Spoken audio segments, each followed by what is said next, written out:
This is Nightly Business Report with Bill Griffith and Sue Herrera.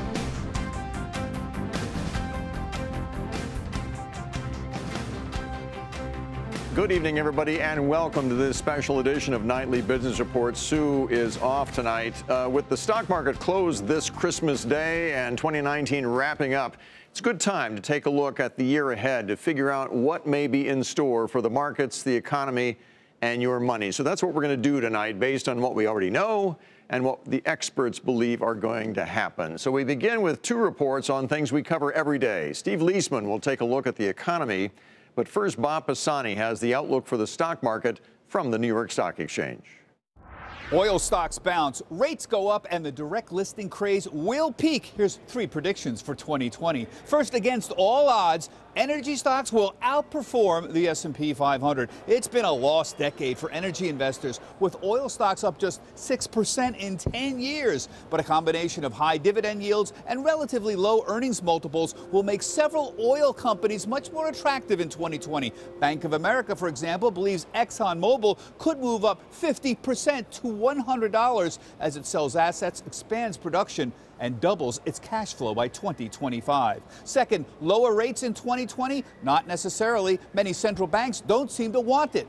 Shifting political winds in Germany will lead to the passage of large-scale stimulus programs there to boost its slower economy. European bond yields will move back toward positive territory. That will force money out of U.S. bonds and into European bonds, all while pushing U.S. yields higher and keeping the bank rally here going.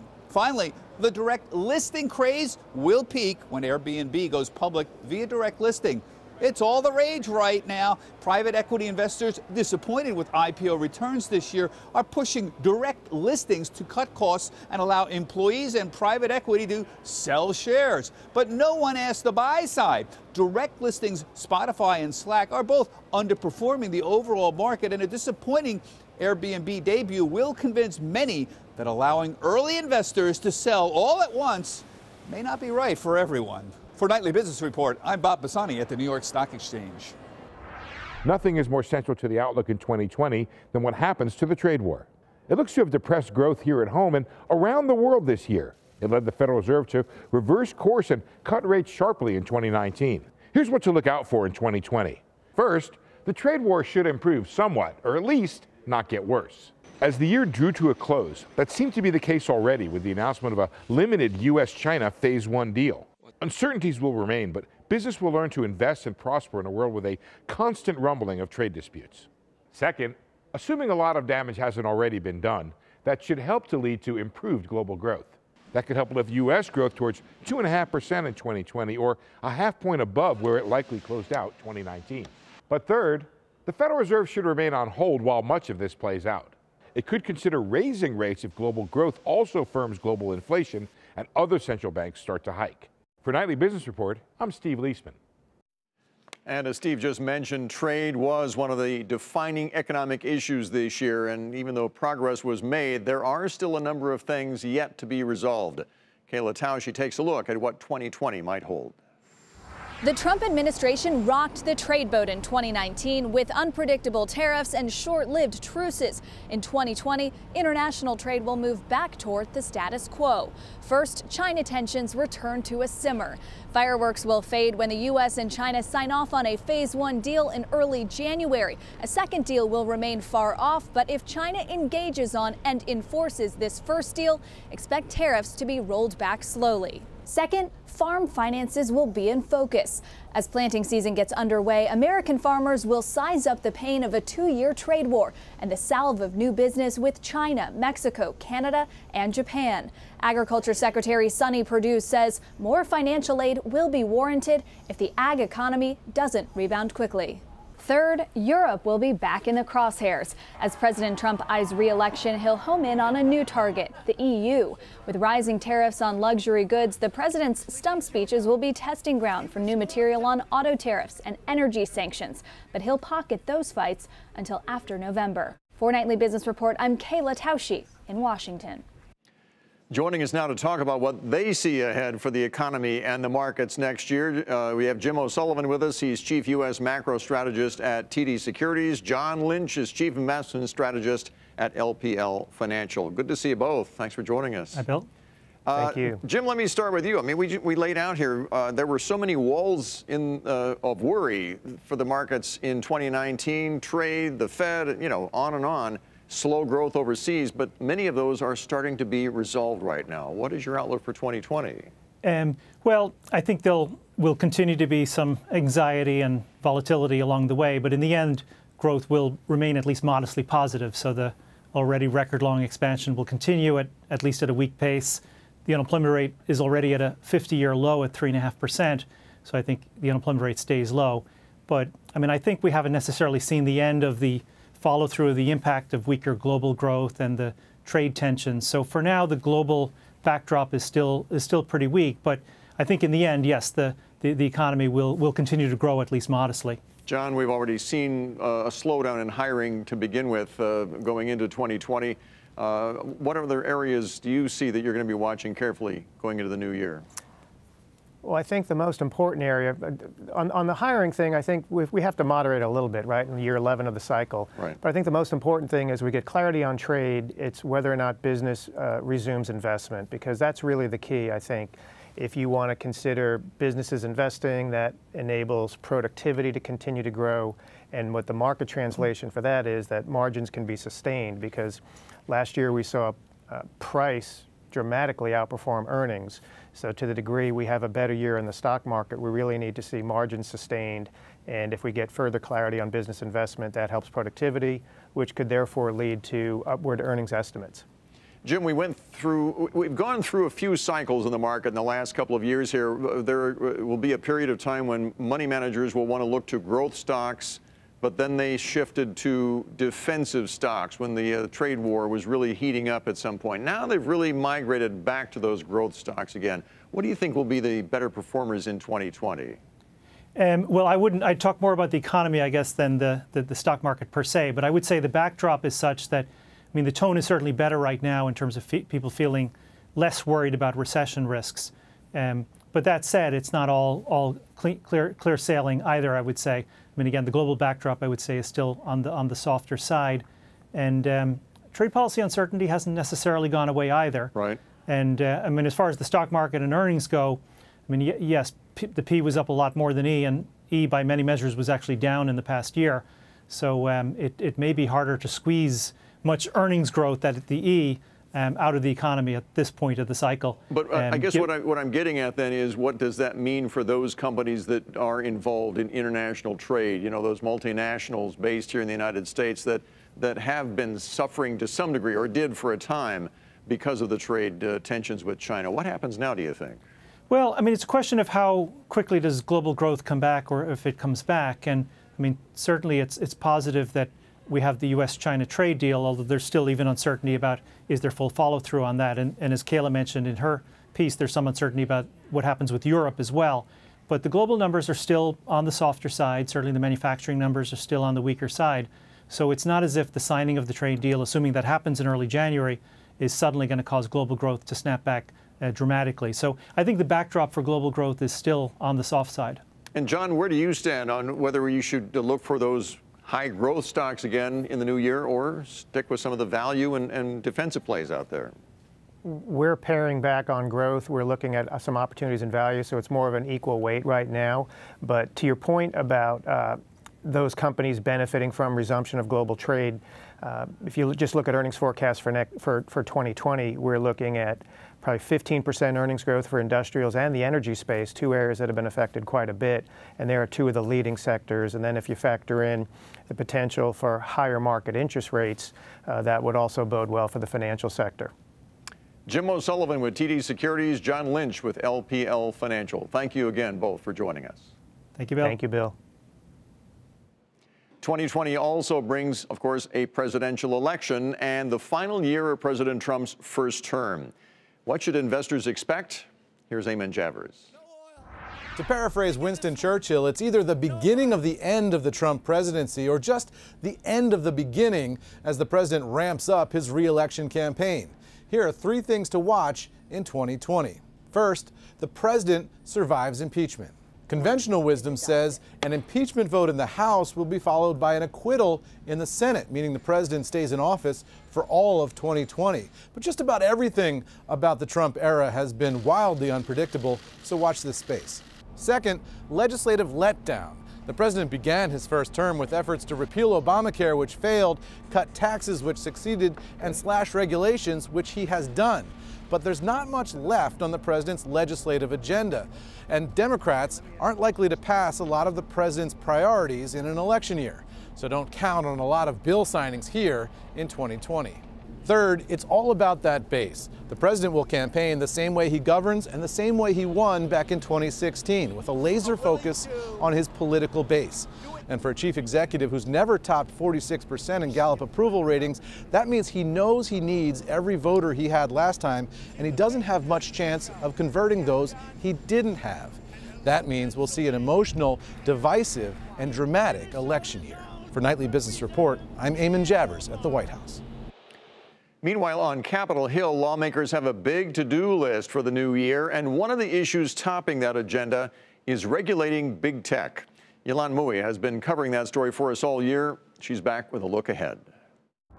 Big tech was a big target on both sides of the political aisle this year, and the scrutiny will only grow as the 2020 elections get closer. Watch out for a Capitol Hill crackdown. The House will wrap up its antitrust investigation early next year. Democrats still want the top tech CEOs to testify, and a source tells me they're working on new legislation to ban mega mergers. Over in the Senate, Republicans are trying to build support for a federal privacy law, and both parties are raising red flags over Chinese companies like Huawei and TikTok. Meanwhile, regulators are also taking aim. The Federal Trade Commission and the Justice Department will try to focus their antitrust investigations into Facebook and Google. Texas and New York are leading states in building their own cases against the companies, and California's strict new privacy law goes into effect. But the most heated rhetoric could come from the campaign trail, where big tech faces an election year test after the fallout from 2016. Facebook in particular is feeling the heat over political ads and deepfakes, but all the platforms are under pressure to prove they're safe from misinformation and from hacking. They need to show they've learned the lesson from the last election. For Nightly Business Report, I'm Yolande Mui in Washington. Still ahead, one of the biggest corporate stories of 2019 will likely dominate 2020 as well.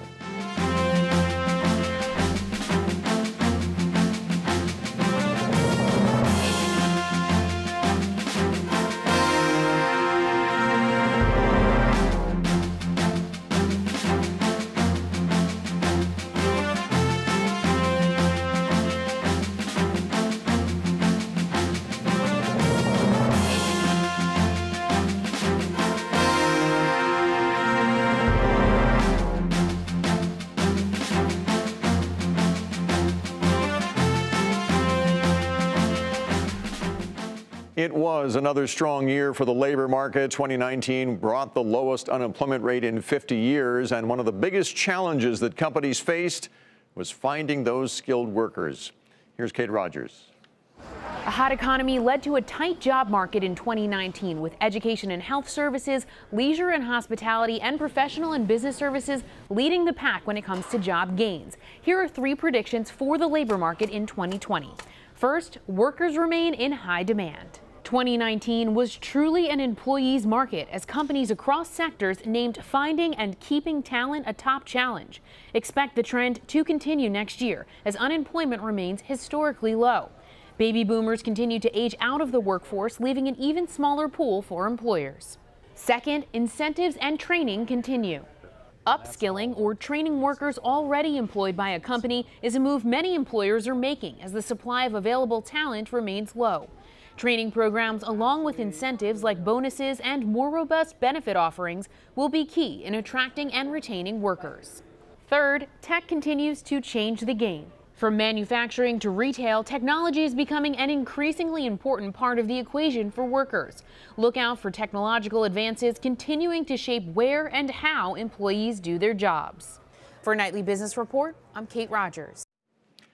The real estate market went from hot to cold, and then it started to warm up again. But next year could be a whole new ball game for housing. Here's Diana Olick.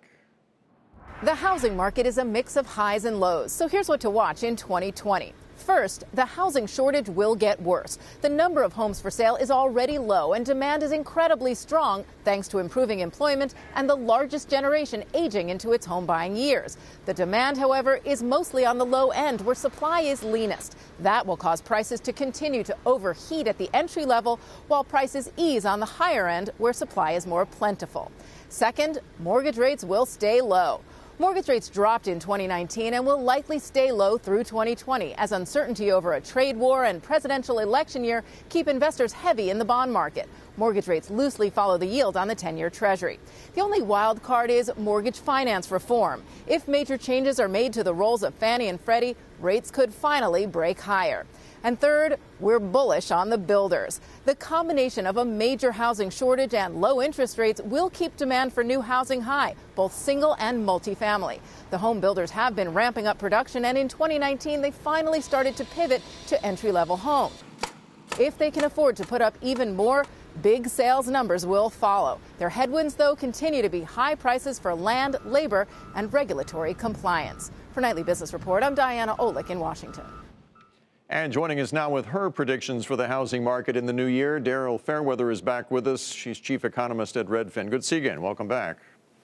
Thank you for having me. You know, in the last month or so, we got some pretty positive news on housing. You know, housing starts were higher. The permits were at a 12-year high. Builders themselves saw more optimism going into the new year. Does that necessarily mean that housing looks up that much beginning in 2020? I think the housing market is going to be much more competitive in 2020. Right now, about 1 in 10 of offers submitted by Redfin agents face competition. I think that's going to go up to 1 in 4, and that's going to push prices higher amid low supply. And therefore, you think we're going to see the return to bidding wars in many markets around the country, right? That's right. Bidding wars kind of went away, especially in places where they were really prevalent, like San Francisco, Los Angeles, Seattle. We're going to see a return in bidding wars. But that doesn't help the low end, the starter home buyers right now, where there has been just a dearth of supply in this market. What's the outlook for that, do you think? First-time home buyers are going to have a much harder time. They're more likely to lose bidding wars because they just aren't as experienced as people who have been in the housing market, who have the cash to make all-cash offers. First-time home buyers may face less favorable mortgage conditions if these Fannie and Freddie changes go through. So overall, I think first-time home buyers are going to have a much harder time next year. And the higher end of the market has struggled because of those higher prices where, you know, the affordability became an issue. But you're talking about even higher prices next year. Won't that still be a problem? Home price growth won't be quite as strong in the luxury end. We've seen markets like San Jose, where there are $1 million, $2 million homes, really go down in price this year, and they're going to be in recovery mode next year. They'll be looking a little bit stronger, but the days of like 20% price growth in these luxury markets are long past. You mentioned the San Jose market. Let's talk about some other local markets around the country, like in the Sun Belt, for example. Will we see better markets there next year? We're seeing a lot of migration in our Redfin data, people looking on the coast into places like Texas, Arizona, other affordable markets. The Sun Belt's part of that. So we think that those markets are going to be strong. They tend to be more affordable, so they should do pretty well in 2020. And what about in the industrial base in the northern part of the country? I mean, you know, there is a revival of sorts going on in areas like Detroit and other parts of the northern parts of the United States. What do you see there? Larger cities like Cleveland, Detroit, even Buffalo, those markets will do well, but some of the more rural parts of the Midwest and the Northeast will probably lose people, and those markets won't be as strong. Daryl Fairweather again with Redfin. Thanks again for joining us. Thank you. You bet. Now, one of the biggest corporate stories this year was Boeing 737 MAX. It's most likely going to be big news again in the new year. At issue, all of that uncertainty over when the troubled plane will be back in the air. Phil LeBeau has more. Next year, Boeing 737 MAX will have 3 critical moments. First, expect recertification early in 2020. The head of the FAA, Steve Dixon, has said he won't approve the MAX until he flies it himself. And there are still a number of hurdles to clear before the MAX takes off.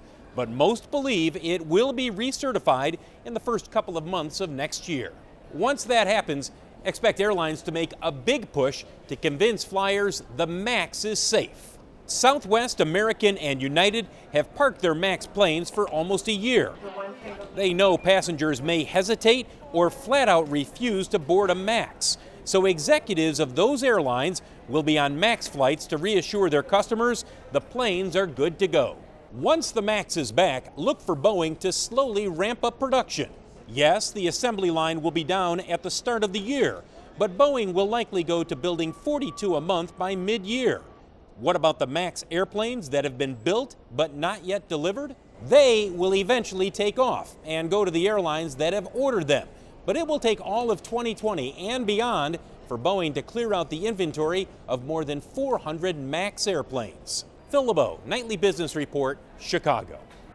Earlier this week, changes at Boeing started with the ouster of CEO Dennis Muhlenberg on Monday. Current chairman David Calhoun will officially take over as CEO in January. And coming up, why the great divide between retail's winners and losers may grow in the new year.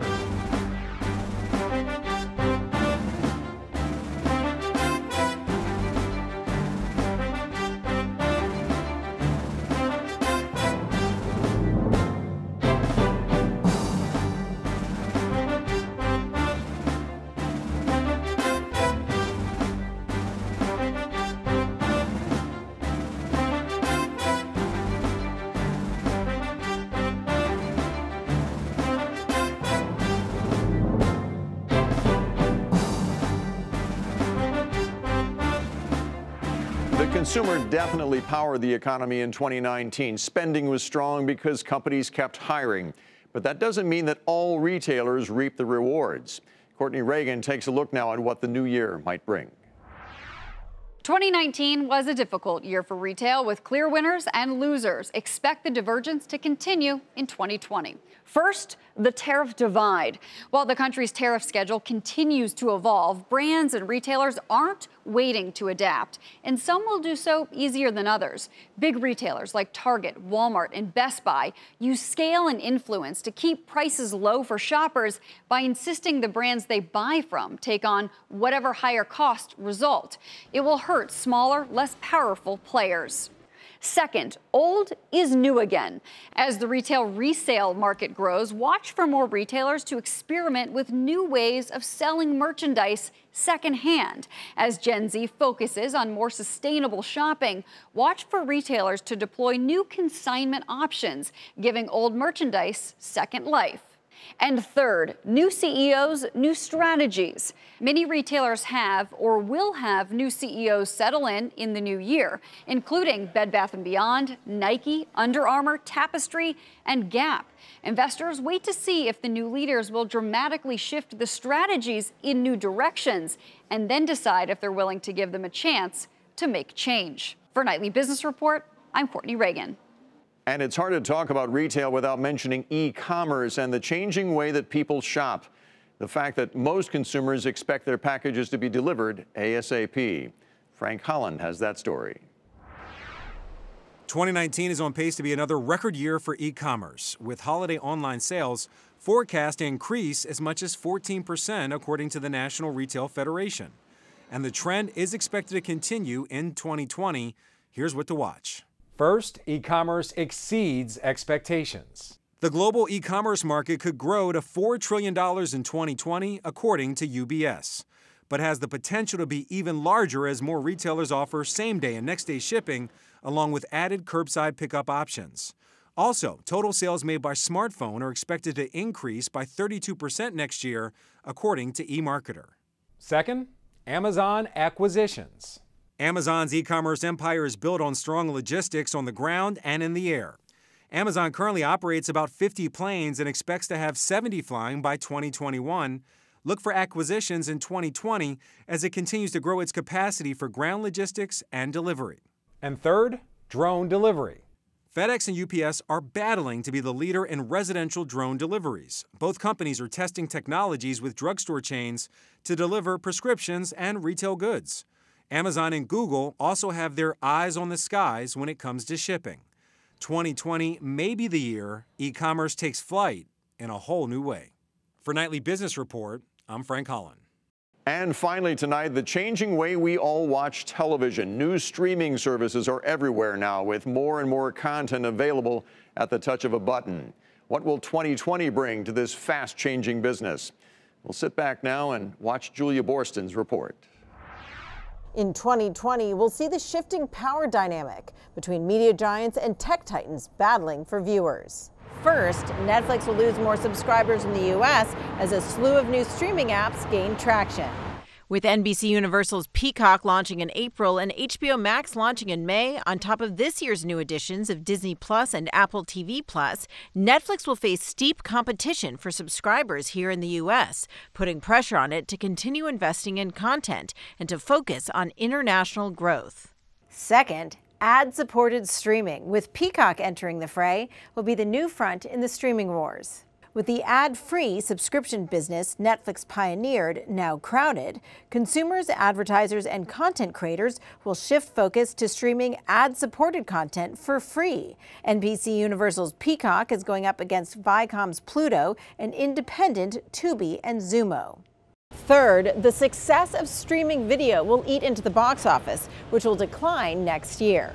All that streaming content raising the bar for going to the movies, and a declining box office lacking the big-name franchises that broke records this year is likely to put pressure on studios' bottom lines. For Nightly Business Report, I'm Julia Borston.